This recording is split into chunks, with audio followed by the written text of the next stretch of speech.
सातवां कलमा उसके लिए लूका की अंजील और उसका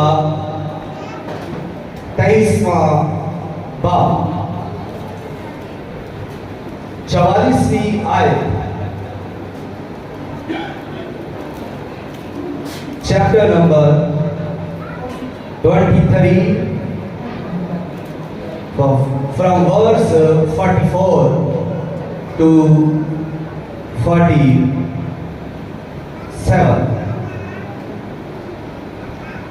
फिर दोपहर के करीब से तीसरे पहर तक तमाम मुल्क में अंधेरा छाया रहा और सूरज की रोशनी जाती रही और मक़दस का पर्दा बीच से फट गया।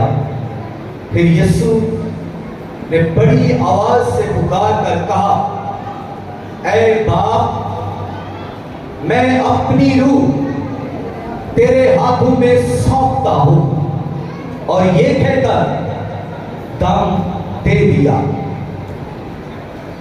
यह वाचना देखकर सूबेदार ने खुदा की तमजीद की और कहा, बेशक ये आदमी रास्तबाज था। खुदावन के कलाम के बड़े सुने और कबूल किए जाने पर खुदावन की कसरत से बरकत हो, आमीन। सातवां कलमा। सलीब पर खुदावन यीशु मसीह सुबह 9 बजे से सलीब के ऊपर कीलों के साथ चढ़ दिए गए, हाथों और पांवों पर कील ठोके गए, सर के ऊपर कांटों का ताज धरा हुआ है और बदन के ऊपर 39 कोड़े यानी 33 कोड़े जो है बदन के ऊपर मारे गए थे। और उस वक्त तक यीशु मसीह का बदन लहू लहान हो चुका था। बदन के अंदर से खून की बोटियां कोड़े मारने से उड़ चुकी थी और खून बहुत सारा यीशु मसीह का बह चुका था, जिसके सबब से यीशु मसीह कर्म के अंदर थे, यीशु मसीह दर्द के अंदर थे, यीशु मसीह बिलबिला रहे थे। यीशु मसीह सलीब के ऊपर बड़ी ही दर्द और बड़ी ही तकलीफ के साथ सलीब के ऊपर मौजूद है। और इस दर्द की हालत में वो 7 सलीबी कलमात कहते हैं, जिनको आज हम सब बड़े पैशन के साथ, बड़ी मोहब्बत और लगन और चाव के साथ बयान करने की कोशिश करते हैं। तो जब खुदावंद यीशु मसीह सलीब के ऊपर है और मुख्तलिफ कलमात बोल रहे हैं, पहला कलमा जब वो मोहब्बत का, माफी का अदा कर रहे हैं, फिर वो ये कह रहे हैं कि ऐ बाप, इनको माफ कर क्योंकि ये नहीं जानते क्या करते हैं। खुदावंद यीशु मसीह इसी तरह सलीब के ऊपर वक्फे वक्फे में कलमे बोलते हैं। और जब चौथा कलमा खुदावंद यीशु मसीह बोलते हैं तो ये भी बुलंद आवाज से, जोर के साथ, बड़ी दर्द के साथ, बड़ी कुव्वत के साथ, बड़ी बुलंद आवाज के साथ बोलते हैं। इस वक्त भी यीशु मसीह जब तरीकी छाई हुई है, जब अंधेरा छाया हुआ है, जब तरीकी ने सारी दुनिया को अपनी लपेट के अंदर ले लिया है, दिन तिहाड़े, चढ़ी दोपहर, सारी दुनिया के अंदर तारीकी हो गई है, अंधेरा हो गया है, सूरज ने मुंह छुपा लिया है और जंगलों में तारीकी है, मैदानों में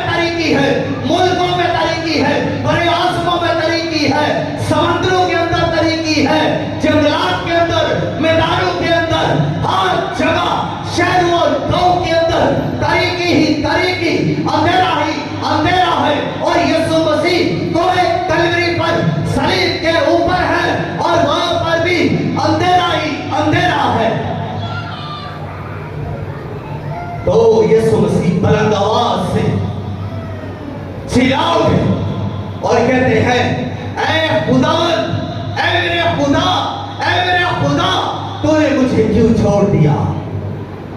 ये कलमा भी यीशु मसीह ने बुलंद आवाज से कहा।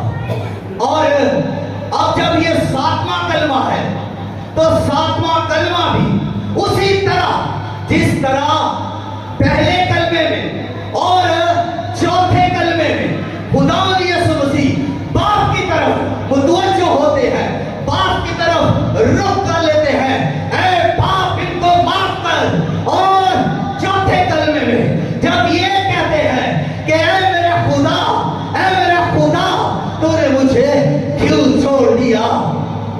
7वें कलमे में भी खुदावंद यीशु मसीह सब कुछ पूरा करने के बाद, सब कुछ तमाम करने के बाद, छठा कलमा का कलमा बोल लेने के बाद बाप की तरफ रुख करते हैं। ऐ बाप, मैं अपनी रूह तेरे हाथों में सौंपता हूं। इससे पहले यीशु मसीह ने छठा कलमा जब कहा, जब खुदावंद यीशु मसीह ने यह छठा कलमा भी कहा, तो बुलंद आवाज के साथ खुदावंद यीशु मसीह ने कहा, क्यों बुलंद आवाज के साथ यीशु मसीह ने ये कहा, छठा कलमा तमाम हुआ। यीशु मसीह ने वो सब कुछ जो सलीब के ऊपर उसने खींच लिया, तमाम वो नबूवतें, तमाम वो पेशन खोया, अंबियों के सहायक, सब के सब यीशु मसीह ने सलीब के ऊपर, यहाँ कोई गिलगिता पर, खोपड़ी के मुकाम पर यीशु मसीह उसको पूरा कर रहा है। बाप की मर्जी को और उसके मंसूबे को पूरा कर रहा है।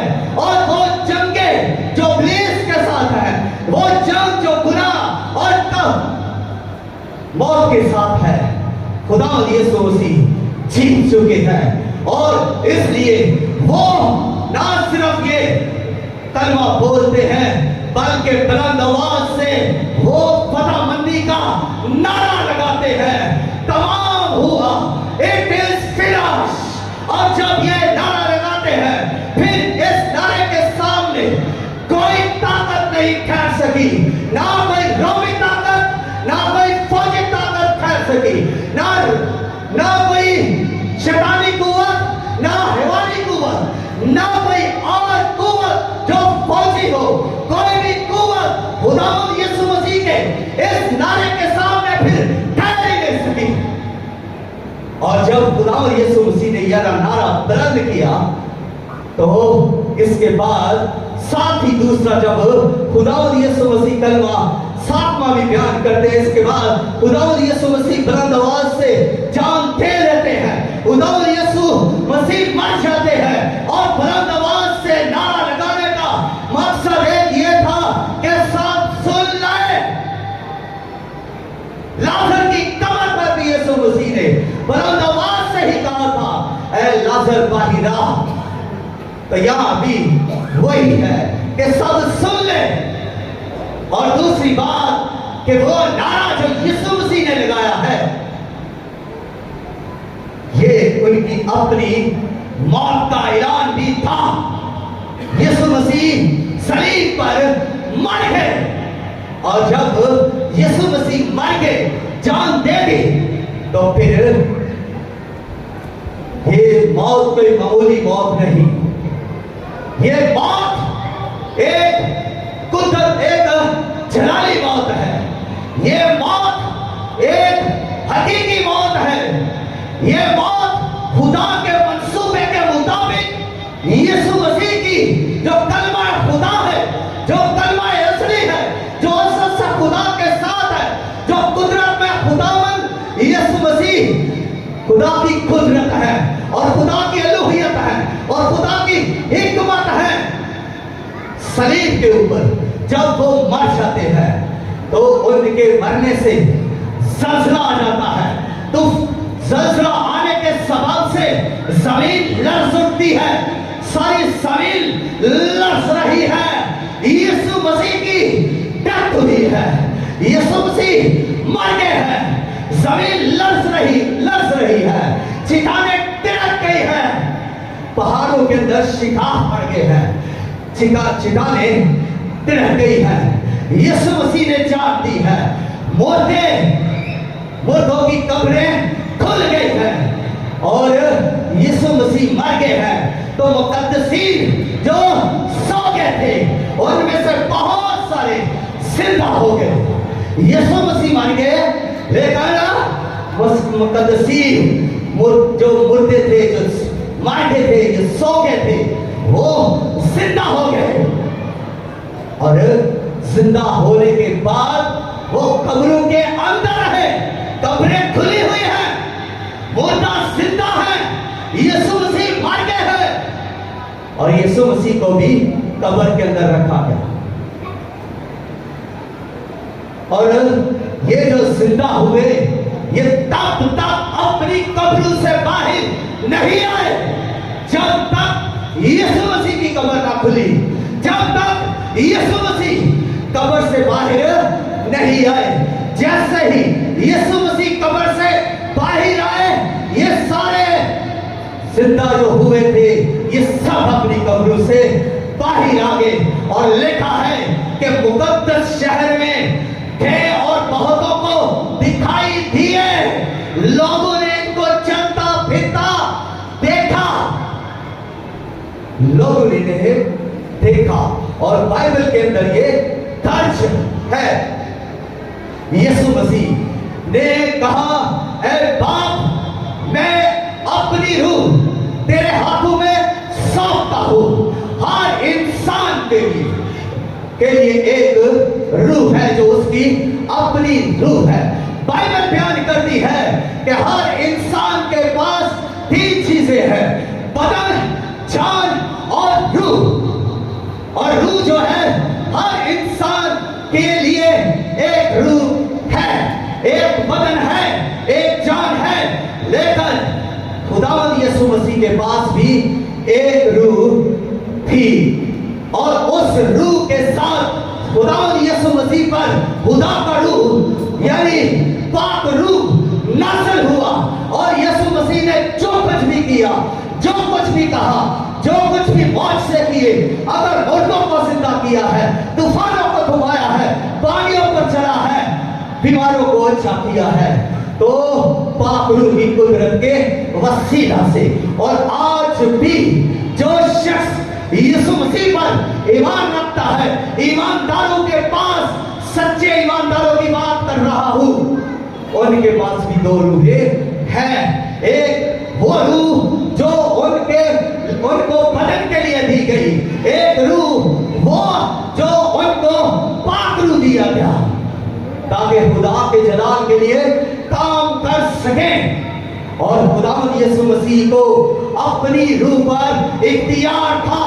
इस बात को भी सीख लिए, किसी इंसान के पास ये इख्तियार नहीं कि वो अपनी रूह पर इख्तियार रखे, लेकिन यीशु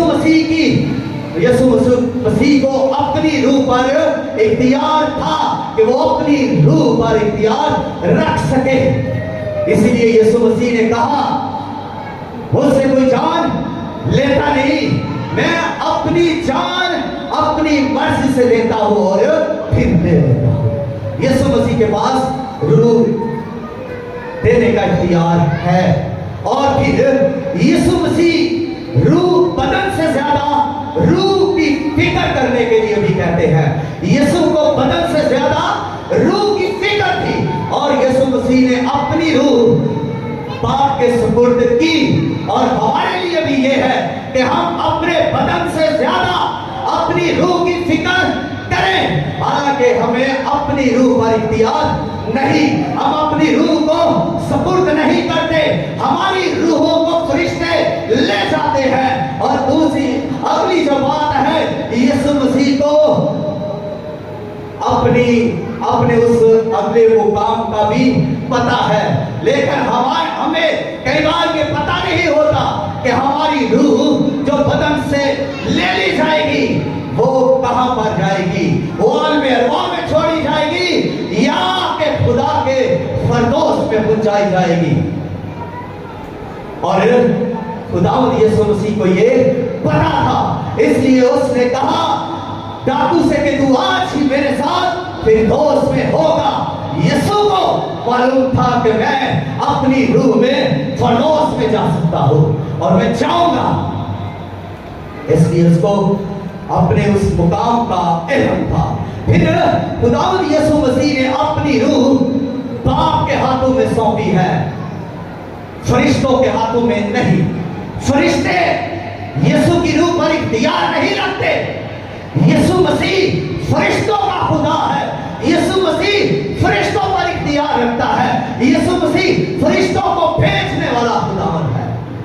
इसलिए यीशु की रूह को कोई फरिश्ता लेकर नहीं गया, बल्कि यीशु ने अपनी रूह अपने बाप के सपुर्द की।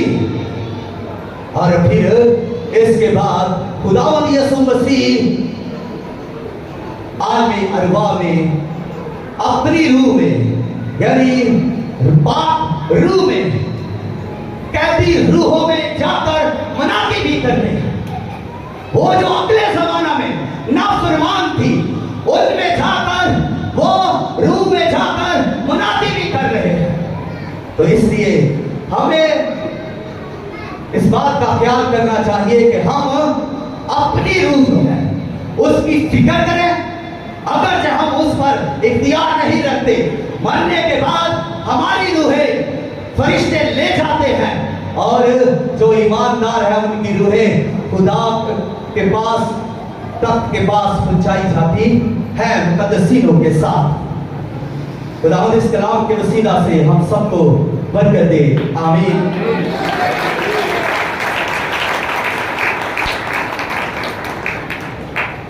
जी आए, थोड़ी देर के लिए खामोशी इख्तियार कीजिए। हम एक दुआ करेंगे, लेकिन दुआ से पहले मैं बाजी नजमा को भी बुला